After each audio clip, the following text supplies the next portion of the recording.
Hello बच्चों, कैसे हैं आप लोग बच्चों। तो बच्चों आज के इस वीडियो में हम लोग रिप्रोडक्शन इन ऑर्गेनिज्म, क्या बच्चों, रिप्रोडक्शन इन ऑर्गेनिज्म वाला चैप्टर स्टार्ट कर देंगे बच्चों।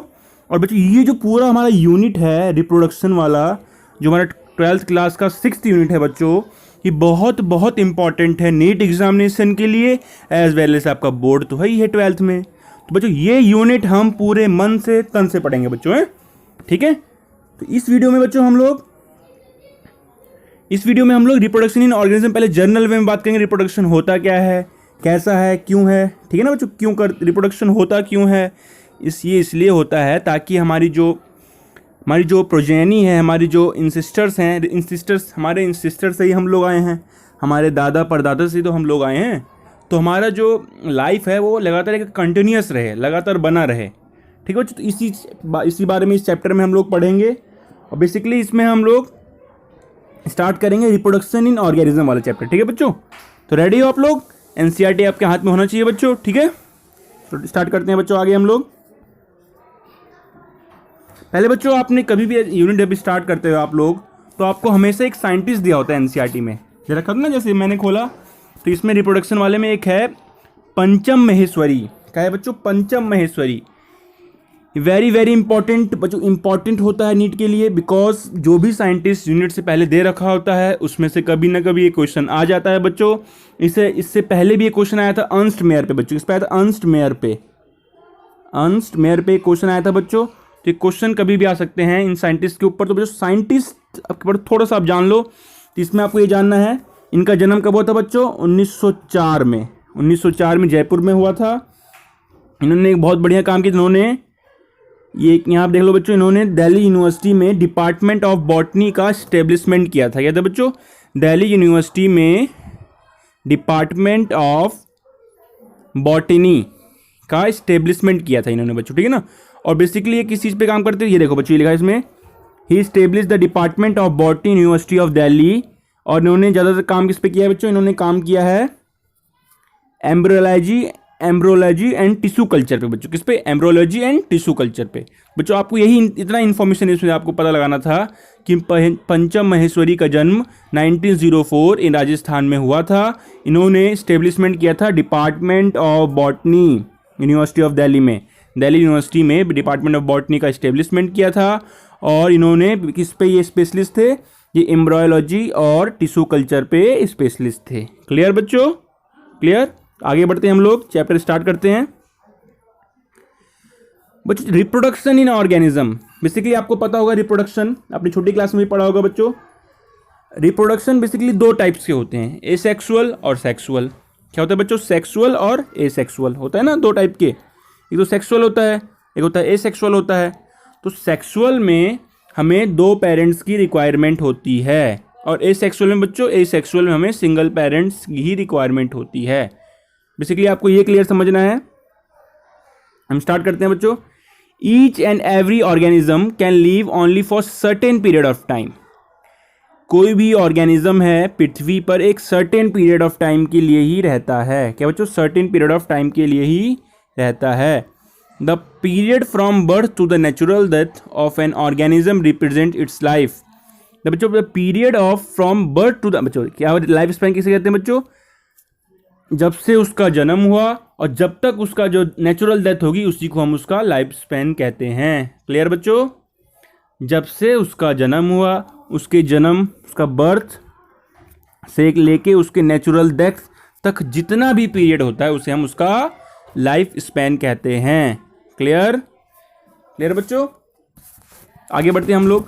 लाइफ स्पैन जो होता है बच्चों, लाइफ स्पैन किसी की बॉडी पे निर्भर नहीं होता। मान लो कोई अगर बड़ा इंसान, बड़ा मतलब लिविंग ऑर्गेनिज्म कोई बड़ी है, उसका मास ज़्यादा है, उसका वेट ज़्यादा है, इसका मतलब वो नहीं कि ज़्यादा जिएगा, ठीक है। जैसे आपको एग्जांपल देख लो, जैसे हमारी बटरफ्लाई जो होती है, जो बच्चों बटरफ्लाई होती है वो 1 से 2 वीक, 1 से 2 वीक तक बटरफ्लाई उसका लाइफ पीरियड होता है, लाइफ स्पैन होता है।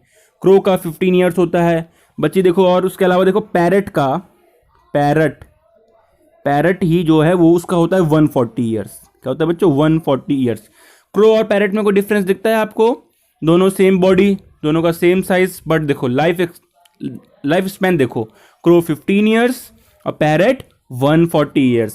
क्लियर बच्चों, clear. Several other organisms are drawn from which you should find out their life spans and write in the space provided. बच्चों जैसे आपको इसमें दे रखा है, इन स्पेस में आपको लिखना है कि इन जानवरों का कितना लाइफ स्पैन है, ये आपको पता करके लिखना है बच्चों, ठीक है ना। तो एलिफेंट 70 साल के आसपास, रोज जो होता है 5 से 7 साल, डॉग जो होता है वो 20 से 50 साल बच्चों, ठीक है ना, 20 से 50 साल तक इनका लाइफ स्पैन होता है। बटरफ्लाई को आपका दे ही रखा है 1 से 2 वीक। क्रो होता है 15 ईयर, 15 साल बच्चों। बनियन ट्री होता है 25 ईयर। बच्चों आप अगर बुक ले रखे हो सामने उसको लिखते रहो, बनियन जो ट्री होता है वो 25 ईयर इनका डेट ऑफ मतलब लाइफ स्पैन होता है। काऊ जो होता है 20 से 25 साल। क्रोकोडाइल होता है 60 साल, ये तो लिख ही रखा है इसमें। हॉर्स का होता है बच्चों 60 साल, क्रोकोडाइल 60 साल 60 years and horse is also 60 years. Fruit fly 30 days 1 month fruit fly. Rice plant 3 to 4 month बच्चों। बनियन ट्री 200 ईयर्स, ठीक है बच्चों, कितना 200 ईयर्स। क्लियर। तो ये आपको भरना था, मैंने आपको बता भी दिया, आप वहाँ से भी भर सकते हो या आप नेट एक बार गूगल से भी चेक कर सकते हो, उसमें कोई प्रॉब्लम नहीं है। इज इट बहुत interesting and introduce to note that it may be a short as a few days और long as a few thousand years. देखो बच्चों ये कुछ दिन भी हो सकता है या कुछ साल भी हो सकते हैं, कुछ हज़ार साल भी हो सकते हैं। जैसे आपने देखा बटरफ्लाई 1 से 2 वीक, क्या बच्चों 1 से 2 वीक। और वही देख लो आप बनियन ट्री 200 ईयर 200 ईयर, ठीक है बच्चों। तो क्या हो सकता है, ये कुछ साल भी हो सकता है और कुछ हज़ार साल भी हो सकता है, ठीक है ना। Between these two extremes are the lifespan of the most of the living organisms. You may note that lifespans of organisms are not necessarily correlated with their size. The size of the crows and parrots are not very different, yet their lifespan shows a wide difference. बच्चों ये बोला है कि जो crow और parrot में देखने में तो हमें कुछ अलग नहीं लगता, मॉर्फोलॉजी देखो आप दोनों सेम लगते हैं, थोड़ा कलर चेंज है, वो काला होता है वो हमारा ग्रीन होता है। बट देखो वो 15 साल 15 ईयर जीता है और ये 140 ईयर जीता है। 15 years crow and 140 years parrot, इसका लाइफ स्पैन होता है बच्चों, ठीक है ना। वैसे ही आप मैच कर सकते हो मैंगो ट्री का जो आप देख सकते हो ज़्यादा ईयर उसका नहीं होता life span, but banyan tree का देख लो आप 200 ईयर्स, ठीक है ना। तो उनके साइज पे निर्भर नहीं होता कितना वो जिएंगे, कितना उनकी लाइफ स्पैन है। Clear. Whatever be the life span, death of every individual is a certainty. बच्चों कितना भी उसकी लाइफ स्पैन हो लेकिन डेथ तो पक्का है, डेथ तो होगा ही होगा, मृत्यु निश्चित है, ठीक है बच्चों। No individual is immortal except single celled organism. बच्चों कोई भी ऐसा नहीं है, कोई भी इंसान इंडिविजुअल इमोर्टल नहीं है, मतलब ऐसा नहीं कि हमें जीता ही रहेगा, अमर है, उसको एक समय आने के बाद उसका डेथ हो जाएगा। क्लियर। लेकिन जैसे अमीबा हो गए, इन सब जो सिंगल सेल्ड ऑर्गेनिजम्स होते हैं बच्चों, ये क्या होते हैं, ये बाइनरी फिजन करते हैं। तो बाइनरी फिजन होने के कारण ये अपने आप को डिवाइड कर लेते हैं। इस तरीके से ये लोग जो अमीबा होते हैं ये मरते नहीं हैं, ठीक है बच्चों। इस एक्सप्लेनेशन इसका ये है। जैसे अमीबा था, अमीबा ने अपने बॉडी को ही 2 पार्ट में डिवाइड कर लिया ना बच्चों, तो खुद तो मरा नहीं, उसकी डेथ तो हुई नहीं, समझ आया बच्चों, उनका डेथ तो हुआ नहीं, उनका बॉडी 2 पार्ट में डिवाइड हो गया। इसलिए हम बोलते हैं कि सिंगल सेल जो ऑर्गेनिजम्स होते हैं उनको छोड़कर बाकी सभी के लिए डेथ सर्टेनिटी है, डेथ होगा, मृत्यु आएगी ही आएगी। क्लियर। ये बात आपको बता दी बच्चों मैंने। Why do we say that there is no natural death, वही बताया बच्चों हम क्यों कहते हैं कि सिंगल सेल ऑर्गेनिज्म के लिए नेचुरल डेथ नहीं है। Given this reality, have you ever wondered how vast number of plants and animal species have existed on Earth for several thousand of years? बच्चों आपको ये जान के हैरानी भी होती होगी बच्चों की देखो इतने सालों से, इतने हज़ार सालों से ये पौधे, ये प्लांट हमारे पृथ्वी पे एग्जिस्ट करते हैं। ऐसा क्यों नहीं है कि हमेशा ही रहते हैं। हर इंडिविजुअल का एक लाइफ स्पैन होता है, उस लाइफ स्पैन के बाद उसकी डेथ हो जाएगी बच्चों, डेथ हो जाएगी ना। जैसे मान लो ह्यूमन की होती है 56 ईयर्स, अभी बताया गया है एवरेज होती है, 56 ईयर्स के बाद में ह्यूमन की डेथ हो जाएगी। तो फिर कैसे उनका मतलब सर्वाइवल रहता है। कैसे, मतलब एक तरीके से हम बोल सकते हैं कि हजारों सालों में भी प्लांट्स और एनिमल्स कैसे सर्वाइव कर पा रहे हैं अर्थ पे। Clear? There must be some process in living organisms that ensure this continuity. तो कुछ ऐसा प्रोसेस रहा होगा लिविंग ऑर्गेनिज्म में, लिविंग ऑर्गेनिज्म कुछ एक ऐसा प्रोसेस करते होंगे ताकि उनकी कॉन्टिन्यूटी बनी रहे। तो बच्चों हम किसकी बात कर रहे हैं? हम रिप्रोडक्शन की बात कर रहे हैं। क्लियर? बेसिकली ये पूरा जो पैराग्राफ था आपको एक तरीके से बोल सकते हैं रिप्रोडक्शन की इंपॉर्टेंस बता रहा था बच्चों। क्या बता था? रिप्रोडक्शन की इंपॉर्टेंस। रिप्रोडक्शन एक ऐसा नहीं कि रिप्रोडक्शन हम नहीं करेंगे तो हमारा जीवन सर्वाइव नहीं कर पाएगा। रिप्रोडक्शन एक फंडामेंटल फीचर है बच्चों। क्या है? Fundamental feature. It is not a necessary feature, it is a fundamental feature. लेकिन अगर रिप्रोडक्शन नहीं होगा तो हमारी जो प्रोजेनी है वो सर्वाइव नहीं आ पाएगी। ठीक है ना? क्लियर? तो अब बच्चों ये तो ऐसे ही था। अब आगे जो इंपॉर्टेंट है अगले पैराग्राफ से, जो भी इंपॉर्टेंट है वो अगले पैराग्राफ से है, यहां से बच्चों। ठीक है ना?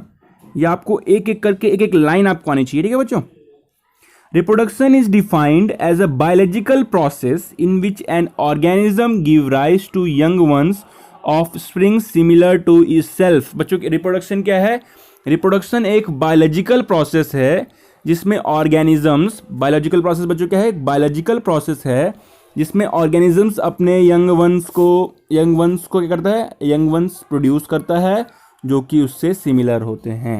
जो क्लियर ये लाइन? क्लियर? द ऑफस्प्रिंग्स, जो बच्चे ऑफस्प्रिंग्स होते हैं वो भी ग्रो करते हैं। क्या करते हैं? वो भी ग्रो करते हैं, मेचर होते हैं और वो भी नए ऑफस्प्रिंग्स को प्रोड्यूस करते हैं। क्लियर बच्चों? जैसे मान लो कोई, आप ह्यूमन में देख लो, ह्यूमन का बेबी हुआ तो बेबी भी बड़ा होगा, वो भी मेचर होगा, वो भी रिप्रोडक्टिव फेज में आएगा, फिर वो भी नए ऑफस्प्रिंग्स को प्रोड्यूस करेगा। तो बच्चों दो लाइन में ये बताया है कि रिप्रोडक्शन एक बायोलॉजिकल प्रोसेस है जिसमें लिविंग ऑर्गेनिज्म अपने न्यू यंग वंस को प्रोड्यूस करते हैं जो कि उनके सिमिलर होते हैं। ठीक है बच्चों? क्लियर? अगर बच्चों आपको समझ में आता है, आपको लगता है वीडियो अच्छी है, तो प्लीज़ आप लाइक बटन क्लिक करा करो, लाइक बटन दबाया करो।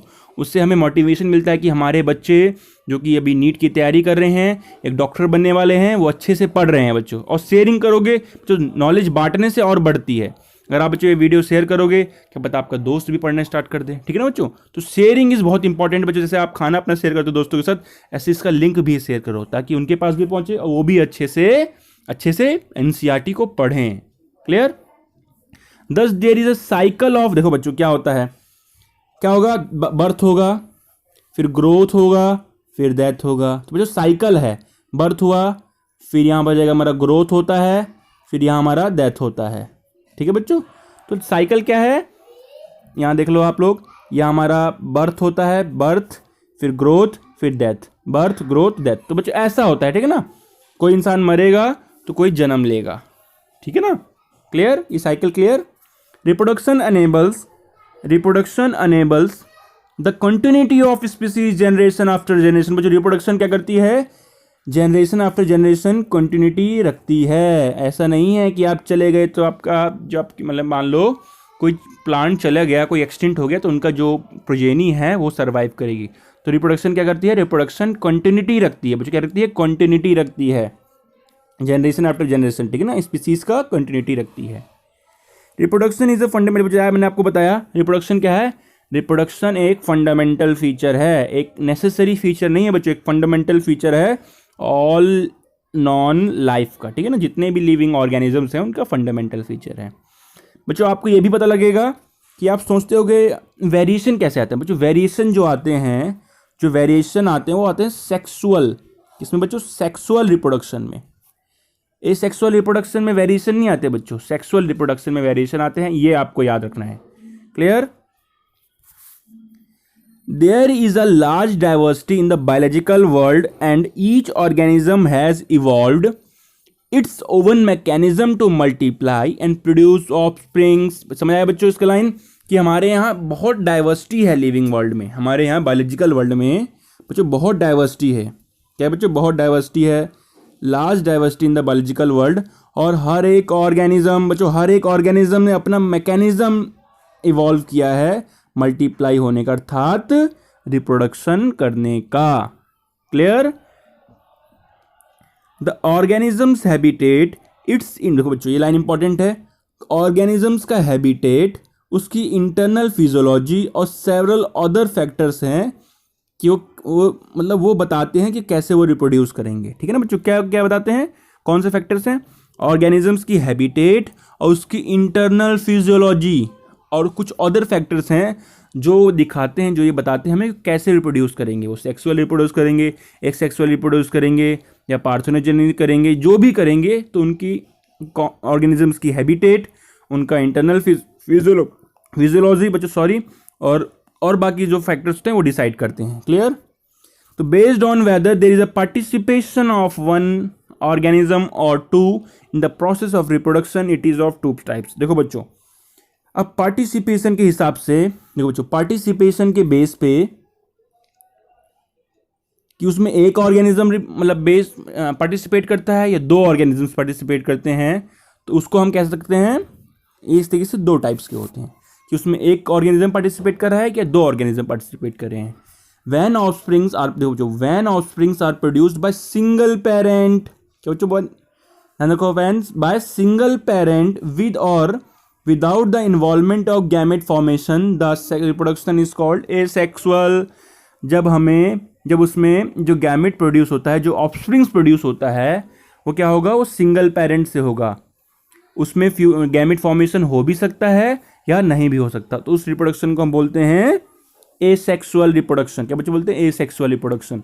और व्हेन टू पेरेंट्स, जब हमें दो पेरेंट्स की रिक्वायरमेंट होती है, opposite sex male and female participate करते हैं रिप्रोडक्शन प्रोसेस में, जहां पर मेल और फीमेल गैमेट का फ्यूजन होता है, जिसे हम फर्टिलाइजेशन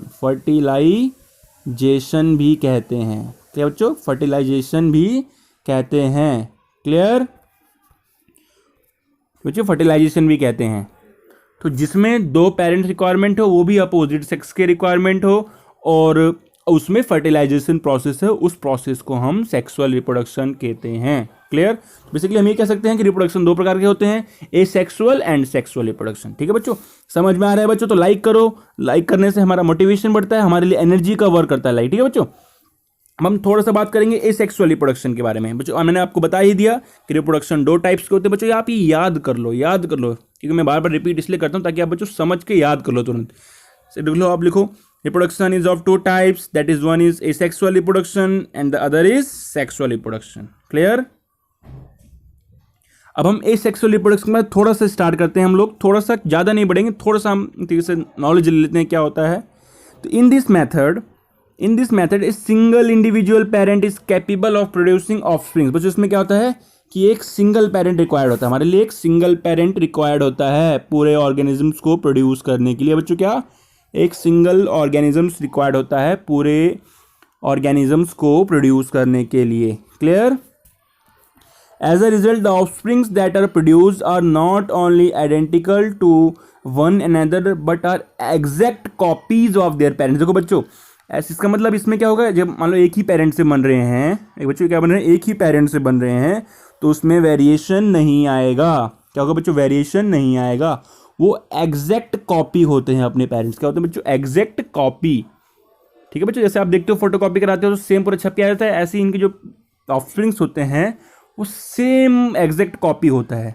और इसके लिए बच्चों हम एक टर्म यूज़ करते हैं, क्लोन। क्या बच्चे यूज़ करते हैं? क्लोन। क्लोन एक ऐसा टर्म है जो डिफाइन बताता है कि मॉर्फोलॉजिकली और जेनेटिकली सिमिलर हैं। तो बच्चों मॉर्फोलॉजिकली एंड जेनेटिकली सिमिलर हैं अपने पेरेंट्स से। क्लियर? क्लियर बच्चों? ठीक है, आगे बढ़ते हैं हम लोग।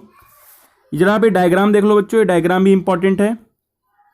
इस डायग्राम में दिखाया गया है बर्डिंग इन ईस्ट में बच्चों बर्ड निकला हुआ है। देखो बच्चों, ये बर्ड है, जो ये निकला हुआ है, ये क्या है बच्चों? बर्ड निकला हुआ है। और हमारा बाइनरी फ्यूजन दिखाया है बच्चों। मैं आपको एक एक लाइन इसका क्लियर करूंगा एनसीईआरटी का, आप यहाँ एक बार चेक कर लो, एक बार देख लो, ठीक है ना। जैसे ये देखो आप, छोटा सा यहाँ पे बर्ड निकला, देखो यहाँ पे बर्ड नहीं था पहले, यहाँ बर्ड निकला, और ये बर्ड निकला और धीरे धीरे बाद ये अपने पेरेंट्स से ये जो बर्ड है वो अलग हो जाएगा। तो इसमें से देखो इसी एक स्पीसीज से, इसी एक ऑर्गेनिज्म से एक एक एक एक नया जो क्या एक नया लिविंग ऑर्गेनिज्म प्रोड्यूस हो गया। क्लियर। तो ये बच्चों ईस्ट में था, किस में था, ईस्ट। दूसरा डायग्राम देख लो आप लोग, ये है डॉटर। देखो बच्चों पहला था हमारा न्यूक्लियस, क्या था बच्चों पहला हमारे पास था एमीबा था, ये हमारे पास एमीबा था बच्चों। तो इसमें देखो धीरे धीरे इसमें डिवीजन शुरू हो गया। देखो ये देखो इसका जो ये डीएनए था ना, दो पार्ट में डिवाइड हो गया। और जो दो पार्ट में डिवाइड हो गया बाद में, तो धीरे धीरे ये अलग हो गया। तो इसमें ये बाइनरी फ्यूजन हो गया बच्चों। देखो दो पार्ट में अलग डिवाइड हो गया, एक ये बन गया, एक ये बन गया। तो इसमें बच्चों इसको पूरा हमें जो एनसीईआरटी में लिखा है, एक बार आप डायग्राम को देख लो। डायग्राम को दिखाने का मतलब था कि आप एक बार समझ जाओ, ये बडिंग था और ये क्या था बच्चों, बाइनरी फ्यूजन। बाइनरी मतलब दो और फ्यूजन मतलब अलग होना, तो दो इसके पार्ट अलग हो गए। तो जो ऐसे ऑर्गेनिजम्स होते हैं इन्हों क्या बोलते हैं हम, इमोर्टल बोलते हैं, क्योंकि ये इनकी डेथ नहीं होती है, डिवाइड होते रहते हैं 2 का 4, 4 का 8, 8 का 16, 16 का 32, समझ रहे हो बच्चों, 32 का 64, 64 का 128, ऐसे डिवाइड होते रहते हैं। ये एक्सपोनेंटली ग्रोथ करते हैं, ठीक है ना। जैसे आप ग्राफ बनाते हो ना एक्सपोनेंट का, कैसे बनता है, ऐसे बनता है ना सीधा, एक्सपोनेंटली ग्रोथ होती है इनकी। क्लियर। अब हम लोग बात करेंगे एडवांटेज। थोड़ा बच्चों समझ लो, हम लेक्चर ये खत्म करने जाते, थोड़ा सा आप समझ लो एडवांटेज क्या होता है ये सेक्सुअल रिप्रोडक्शन का। एडवांटेज होता है कि मान लो जब आपका इन्वायरमेंटल फैक्टर फेवरेबल है, क्या है बच्चों, इन्वायरमेंटल फैक्टर फेवरेबल है, तो क्या होता है, जब इन्वायरमेंटल फैक्टर फेवरेबल होगा, जिनको सुफिशियंट मात्रा में फूड मिलता है, एडिक्वेट इन्हें शेल्टर मिलता है और अच्छी फूड सप्लाई मिलती है। क्या बच्चों, जब मान लो इन्वायरमेंट फेवरेबल होगा, जब इन्वायरमेंट फेवरेबल होगा तो इन्हें अच्छी मात्रा में फूड मिलता है, अच्छी मात्रा में शेल्टर मिलता है और इन्हें अच्छी मात्रा में कंडीशन होती हैं। तो इस तरीके से ये अपनी ग्रोथ को एक्सपोनेंटली इंक्रीज कर सकते हैं बच्चों, अपनी ग्रोथ को अच्छी तरीके से इंक्रीज कर सकते हैं। तो बच्चों ये क्या होता है, एक एडवांटेज होता है एसेक्सुअल रिप्रोडक्शन का। ठीक है बच्चों, क्लियर। बच्चों आज हम इतना ही ध्यान देते हैं, अगली बार जब हम पढ़ेंगे तो एसेक्सुअल रिप्रोडक्शन को अगले हम लेक्चर में पूरा फिनिश कर देंगे। ठीक है बच्चों, अगले लेक्चर में पूरा जो सेक्सुअल रिप्रोडक्शन वाला टॉपिक है उसको पूरा हम फिनिश कर देंगे। बच्चों मैं आपको नई नई बातें, मज़ेदार बातें भी सिखाते रहूँगा। आपको मैं ये सिखाऊंगा कि कैसे आप बायो को फील करो। Feeling is most important for the subject. Subject को जितना आप प्यार करोगे, सब्जेक्ट भी आपको उल्टा उतना ही प्यार करेगा। तो बच्चों आप बायो को प्यार करोगे, ये आपको सिखाऊंगा। ठीक है बच्चों, अगर आपको बच्चों वीडियो पसंद आती है तो लाइक करें, लाइक करने के बाद सब्सक्राइब करें, जो अभी तक इन्होंने सब्सक्राइब नहीं किया, जो पहली बार हमारे चैनल पे आए वो सब्सक्राइब करें बच्चों। और नोटिफिकेशन बेल हमेशा आप ऑन कर दिया करो, ताकि अगर हम कोई भी लेक्चर डालें तुरंत आपके पास पहुंचे। ठीक है बच्चों, ठीक है बच्चों, आपसे विदा लेते हैं आज के लिए। ओके बच्चों, बाय।